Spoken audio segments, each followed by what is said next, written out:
Today's main objective is to get to the Soapstone Lake. It's a 2-mile hike to the lake itself, and the only way to get to this lake is to hike to it. There's no roads going to it, and we're in an incredibly desolate part of Oregon. It's super overgrown, and there's no services, no towns or anything like that around us, which just adds to the vibe even more. It's going to be a really good day, just a nice hike in the woods to the Soapstone Lake. And then after that lake, this is my camping spot, by the way. I left you guys 2 episodes ago at this camping spot, so this is my 3rd night camping here. And after the lake, we're going to come back up here to the camping spot. Soapstone Lake, we're going off that way. Although yesterday, I was going up this road and I found something. I found some abandoned vehicles. And you know, I always like seeing abandoned stuff. Abandoned vehicles are always fun to see. So after the lake and after the hike, we're going to go see the abandoned vehicles. We got 2 objectives today. It's going to be a really good video. You're not going to want to miss it. Let's get into it and go on this awesome expedition. We made it. Soapstone Trailhead. Let's see what we got. We got a map right here. So this is where we're beginning. We go 1.8 miles around the lake, does a loop, and then comes back. It's an easy one. We could do that, definitely. It's like is this also a road you could take? Good question. Oh, I always love bridges. Boardwalks are the funnest. I'm telling you. Let's do it. Lee, you don't want to go up the bridge, buddy? You're going down below? Okay. I want to do the bridge. This is a sweet looking bridge, isn't it? You coming this way? Or you want to cross the creek? Which this creek, Soapstone Lake, is off this way. This creek flows into it. One thing I noticed about Oregon, and I will say this, is their trails, I haven't seen one that's non-maintained. A lot of states, they usually, the trails, you know, once they make them, they abandon them and they become super unmaintained and filled with trash. And I haven't seen that. The trails here are incredibly clean, and like, who puts them upstairs at a hiking trail like this? Especially one that's not going to receive that many visitors. Oregon does.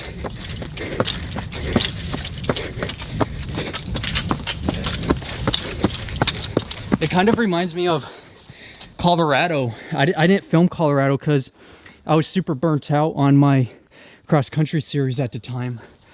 But in Colorado, the trails were super well maintained, and it has the same vibe as this. This is the loop. Soapstone Lake is straight this way, which means we could either go this way or let's take a left. Which means once we're done with Soapstone Lake, we'll come out this way and meet the original trailhead right at that spot. We should be seeing the lake any minute now. It's just right behind all this plant life.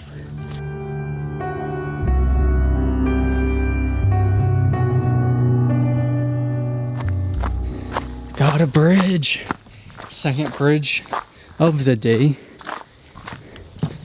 This looks pretty new. It looks like he just built it. Look at this fresh looking wood. Welcome to Soapstone Lake. This is just the outcropping of it though. And there, see, this is one of those creeks that it flows down. And in fact, that one we crossed, I think that's that same creek because it kind of loops around. I don't know, I'm going out on a ledge by saying that, but I kind of think it's the same creek. Vantage point number 1. Let's get it. How's the lake looking? What's the water level? Okay. It's a pretty small lake.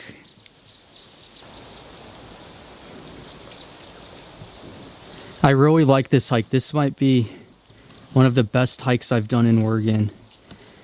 And that's saying a lot, but it's desolate, way out in the mountains, off the beaten path. Got nice benches to sit on. You could just sit back and watch the view.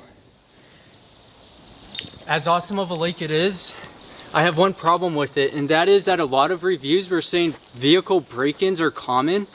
So we're not going to be spending much time out here just because I'm just stressing about that. You know, if someone messes with the Suzuki, I do have my dash cams recording, but you know, with that footage, we're in the state of Oregon and they don't really prosecute criminals here. That's what I'm told.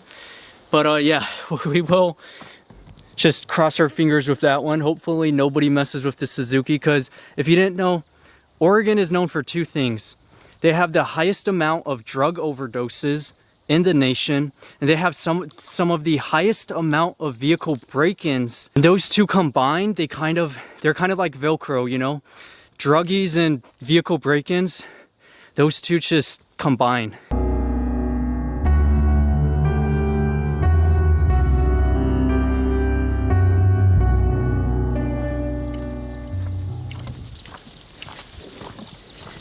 Third bridge of the day, which we have hit the end of the lake. Once upon a time, we were on that other side.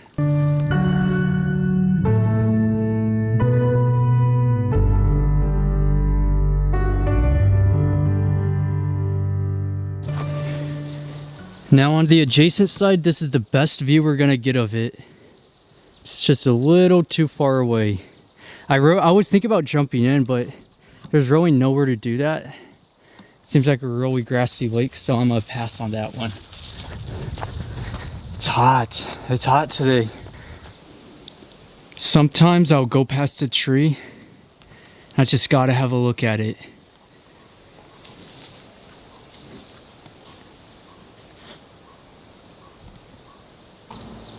Soapstone Lake. A lot of tree coverage. There's very few instances where I would say, man, I wish I had a drone. Although this is one of those instances. We've seen a little bit of it, and I really thought there'd be a different viewpoint. But this is really the best we could do. It's a nice hike though. Unfortunately, the vehicle braking issue is super common in Oregon. In fact, this one doesn't have it, but a lot of the signages that I've seen on trailheads will say don't leave anything in your vehicle because of thieves. And this is one example. You see all that? That's broken glass. Somebody's vehicle is broken into. There's actually been a few vehicle break-ins apparently at this trailhead. And if you get to these really desolate ones that are close to highways but still relatively unvisited, vehicle break-ins are just that much more common. And it is a incredibly big problem in Oregon, unfortunately. I'm always curious if somebody's peeked through the windows to look at the Suzuki, and this is how I tell. Which, damn, apparently we were gone for a whole hour. This video is an hour and 5 minutes. I didn't know we took that long on the trailhead. Didn't know it was that big of a trail. It's only 1.5 miles. Apparently a whole hour for 1.5 miles. It was a fun one though. And we got time to kill, you know? What if I make a time lapse of this? And then that's me. Okay, this is a little creepy. Yeah, I don't know about this. What if someone's like, I don't know. Got my radar up with this. Let's just back it up.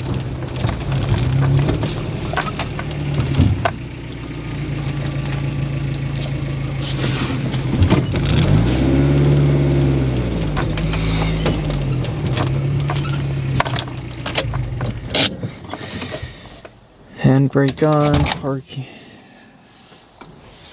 Let's keep the ignition on. Let's keep the ignition on just in case we got a dip.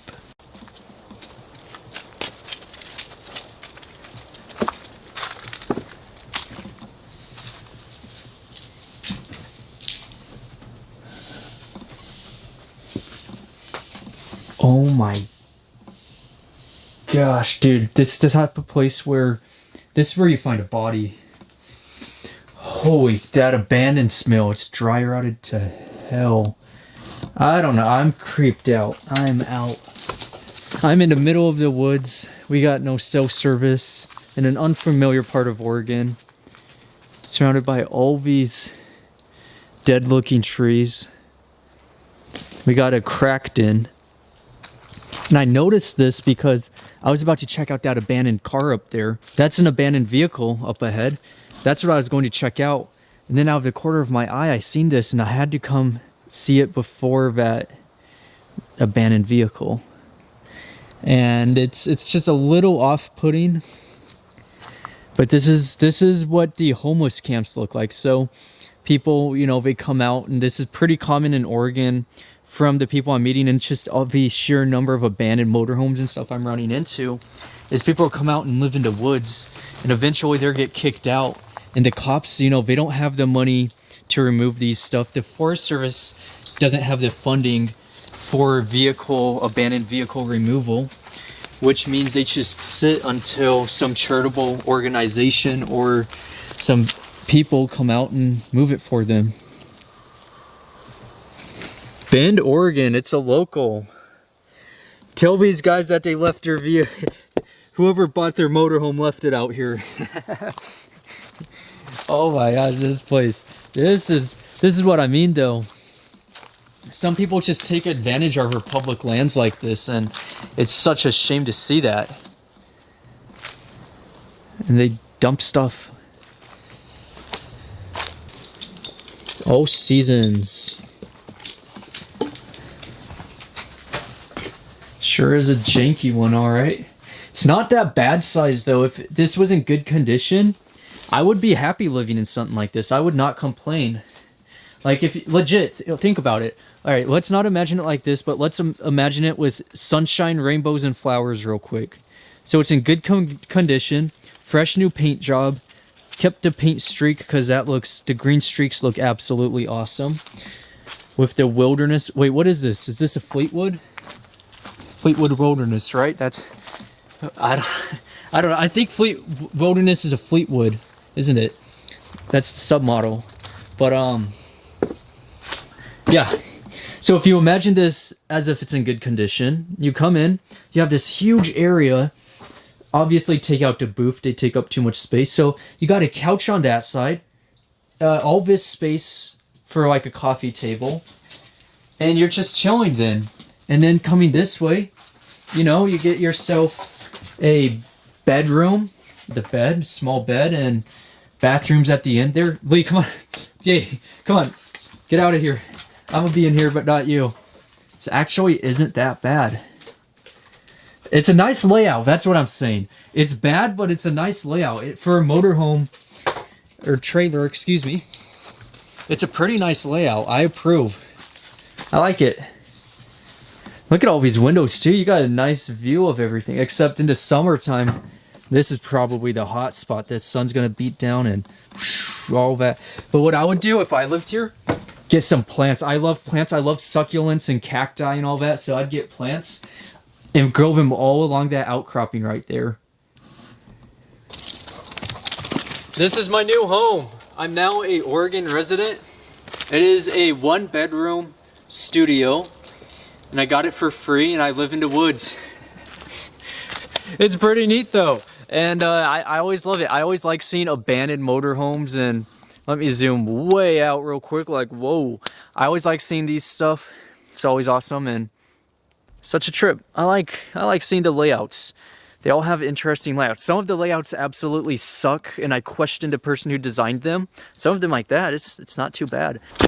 Yo, what is the deal? Why is it that anytime I see an abandoned vehicle on the roadway, it's always an American made? I have yet to see something like an abandoned Toyota or some foreign Japanese vehicle. It's always some American made or some German vehicle, but it's never Japanese vehicle. Hey, I'm not saying anything about Japanese superiority, but come on. I drive a Suzuki Sidekick, so I'm gonna be a little biased. I got my Sidekick. This is the thing I hate most, is the moment I'm quiet, there's always something in the woods. I always hear some branch breaking. I'm like, why? Why? What kind of animal is out there? Lee, come on, get away from the woods. But I'm now at my next vehicle tour time. We got the Caddy. I think it's a Cadillac. Engine, what kind of engine? Oh, it's a Chrysler, okay. 3-liter V6.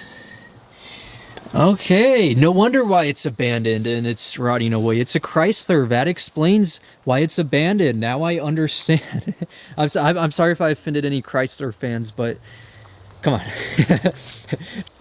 It might be a true convertible. At first when I approached it, I didn't see that this went all the way. So I thought, like, you know those old Cadillacs in the 80s and early 90s, some of them had this vinyl top where it wasn't a true convertible, but instead it would go halfway and the rest was, it was a fully metal vehicle, you know? And I just thought that was the stupidest design ever, because what would happen is, at first, you know, it's all good. It's, I guess, a stylish thing to some people. But then the top begins to fade and the glue comes off. Once the glue comes off, water goes in, saturation, and it gets saturated with the metal. It's in a enclosed space between the vinyl and the metal. That creates significant rust. And then boom, you got yourself a humongous rusted roof that looks absolutely ugly. But a lot of Cadillacs had that, and like, I like Cadillacs, and like the Cadillac DeVilles and all, they look absolutely awesome. But I would never own one with one of those canvas design tops. I don't understand the appeal of that. But maybe to each their own though, you know? Maybe let me know if you like them, let me know what the reason is, and maybe I'll understand. But Chrysler, what is this? Whatever the hell that says, I've never heard of this vehicle before. All I know is the LeBaron, so it's something. What if it is a LeBaron? It's some... I can't see what that is. Y'all gotta let me know. I know most of you know vehicles a lot more than I do. But old school Chrysler, not my style, but it's somebody's cup of tea. Oh yeah, you know it's American made with that thick freaking, like, whoa. Now that, you gotta admit, that would be pretty safe in a crash. I'm gonna compare that to my vehicle real quick. So, this is the metal. So the metal, I could almost, it was like that. But, you know, this is a land yacht, you know? So it's super heavy. And it's just, everything was thick about them. You know, it's a freaking luxury vehicle. This is the true version of luxury. I don't care what people say about the modern ones. They're not luxury. They're now, I feel like the luxury market and the performance market merged into one. And that pisses me off, because that is completely the wrong idea. You have one that's performance, one that's luxury. This is supposed to be luxury, but now Cadillacs are getting all performance. It's like, keep it luxury. You know, a Cadillac's supposed to be luxury, not a performance machine. But I think consumers change, and oh, what the heck did they do to they spray painted it. Back seats. This is a true convertible though. That would be so fun to whip. You know, I got a convertible too. Look at that. Convertible bros. And ew, look at it. The seat, it's growing. It's growing. That's so gross. This thing is a biohazard. And this is the thing I hate most. Automatic. Like, bring it back. Bring back the manual, you know? Freaking, why does it have to be automatic? All this crap is gonna break eventually. And you gotta replace the motors, and that's all overly complicated and overly expensive. Don't say anything about me slamming this. This is broken enough as is. It's not like I'm doing any extra damage by... Oh my... Yo, why is that so heavy? Holy crap. This is pure steel and metal. Like, whoa. And yeah, it's a big vehicle. I can't imagine the gas mileage was very good. I know I'm weird by looking at abandoned vehicles, but this is something I love doing. It's just seeing these abandoned vehicles. It's always fun, you know? Seeing all these different types, ones I've never heard of like this before.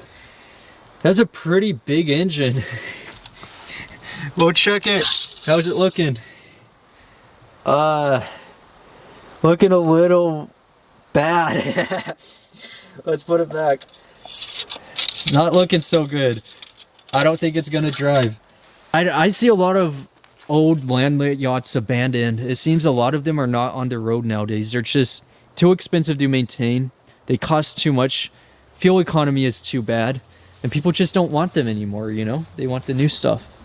The off-roaders, I notice off-road vehicles always stay, no matter how old it is. The old 4Runners, the first gens, and the old Nissans and just about Mitsubishis and freaking Isuzu Troopers, all the off-road vehicles, they stay. And of course the Samurais, the Sidekicks, the Vitaras, freaking, they all stick around. But when it comes to luxury vehicles, they all kind of become outdated and abandoned eventually. People just don't want them. It's a buyer's market and some don't stick. Whatever that's about, I don't know. Alright, let's get to camp, which camp is further this way. I just went up this random road just because I wanted to see what's popping. I'm so happy I did. Awesome vehicles, but we continue. Suffice to say though, fun vehicle tour, am I right? I want to show you guys on the map what we've been doing. So since we left Sacramento and continued on Highway 1, we've been traveling kind of around Fort Bragg was the beginning. And we went all the way up, just following Highway 1, up the coastline to where we're at right now. And we should be entering the state of Washington either tomorrow, and if not tomorrow, the next day. I believe tomorrow though, because once we leave this area, the state forest, there's not going to be much free camping around the Astoria area, because that's pretty much a big yuppie community. Which means once we will have to hit Washington, we might make it to Olympic National Park. If we don't, we will go towards Seattle and travel down this way. For the rest of the day, I'm going to get this video edited, take a shower, cook some bomb food. Actually, not that bomb. Probably cook some brown rice and call it a day for protein. Vienna sausages, brown rice. See, gotta think about protein. So, Vienna sausages, brown rice. Damn, that doesn't sound appetizing. All right, be sure to put a like, comment down below, subscribe.